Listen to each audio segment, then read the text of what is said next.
Voilà pourquoi je donne un conseil gratuit à tous les célibataires et les célibataires me donnent un amen. Je dis ceci. Lorsque vous avez vos projets de mariage, lorsqu'il y a un proposant, lorsqu'il y a quelqu'un qui veut te proposer du sérieux, on ne le chante pas.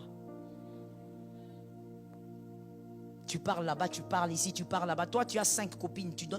Tu révèles tout à ces 5 copines. Les 5 vont révéler à 10 autres. Là où ça ne doit pas arriver. Et après quelques jours, tu viens me dire, je n'ai pas compris. Il est devenu froid. Il est devenu froid parce que tu étais trop chaude. Je réponds. Il est devenu froid parce que tu étais trop chaude. Lorsqu'on veut t'épouser, on n'est pas chaude comme ça. Il faut se calmer. Toutes les relations n'aboutissent pas dans la vie. Le fait aussi que tu racontes tout le temps, je suis avec Robert, je suis avec Gilbert, je suis avec Enoch. Ma soeur, tu auras 40 ex, calme-toi. Quand toi-même tu en as 40, tu sais que tu en as 40, c'est pas grave, c'est dans ton répertoire. Mais quand tout le monde sait que tu en as 40, c'est pas bon, c'est une mauvaise presse. Calme-toi. Hugo t'a dragué, tu es parti parler. Jean-Luc t'a dragué, tu es parti parler. Oh, vous n'avez pas remarqué? Vous ne voyez pas comment il me regarde, ma soeur. Joseph a été vendu parce qu'il parlait trop.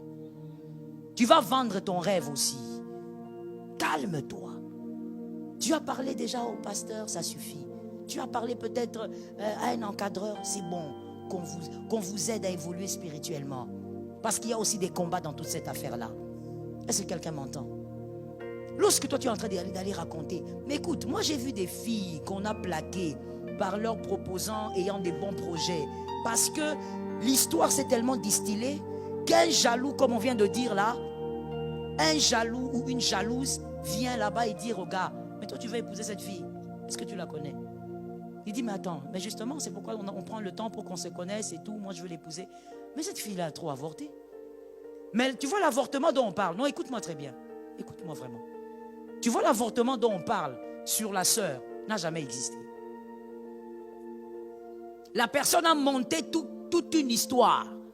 Pourquoi? Pour ne pas voir ce garçon épouser cette sœur. Pourquoi? Parce que la sœur avait parlé à quelqu'un. Cette histoire n'a jamais marché. Parce que le garçon, quand il est venu, il me dit, maman, on m'a dit qu'elle a avorté autant de fois. Moi, je n'ai pas un problème avec son passé, c'est sa vie. Mais elle aurait dû me dire, c'est quand même la femme que je vais épouser. Elle aurait dû me dire la vérité. La fille aussi devant moi et devant le gars, elle dit, je n'ai jamais avorté. Je ne connais pas cette affaire. Elle a pleuré, elle a gémi, elle a tout fait. Qui va te croire?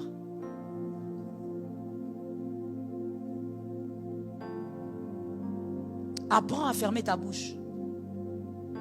En ce qui concerne ta vie, ils ont des projets contre toi. Et généralement, ils ne sont pas loin. Apprends à garder. Quand tu es fiancé, apprends à garder les choses pour toi. J'ai vu aussi une autre histoire assez bizarre où un garçon a fait son choix et il s'aimait bien avec la fille. Mais le meilleur ami du garçon convoitait la femme de l'autre. Et il a tout fait. Et ces couples-là n'ont jamais existé. Moi, je les trouvais aussi très beaux ensemble. Et puis, ils avaient une bonne spiritualité.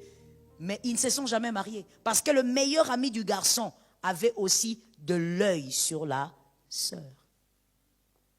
Voilà pourquoi j'ouvre aussi une parenthèse. Vous aussi, les célibataires, ou vous qui êtes dans une situation où vous vous engagez. Ton fiancé, c'est un seul homme. L'ami de ton fiancé n'est pas ton fiancé. Et je veux même dire que l'ami de ton fiancé n'est pas ton ami. Toi, tu as rencontré le garçon avec son ami. Toi, tu es venu entrer là-dedans, tu te fais ami. Tu te fais ami comment? Là où ils se sont rencontrés, tu ne sais pas. Tu veux exagérer dans ton zèle. Ma soeur, quand tu exagères dans le zèle, en croyant que c'est ça qui va te permettre de te marier, tu vas tout abîmer. Est-ce que quelqu'un m'entend? Que l'ami de ton mari reste l'ami de ton mari. L'ami de ton fiancé reste l'ami de ton fiancé. Si toi tu veux des amis, crée-toi des amis. Mais ne va pas t'accrocher aux amis de ton mari. Non, je veux être la bonne femme. Être la bonne femme, ce n'est pas de cette manière-là. Tu vas créer un désordre. Que Jésus nous donne la victoire.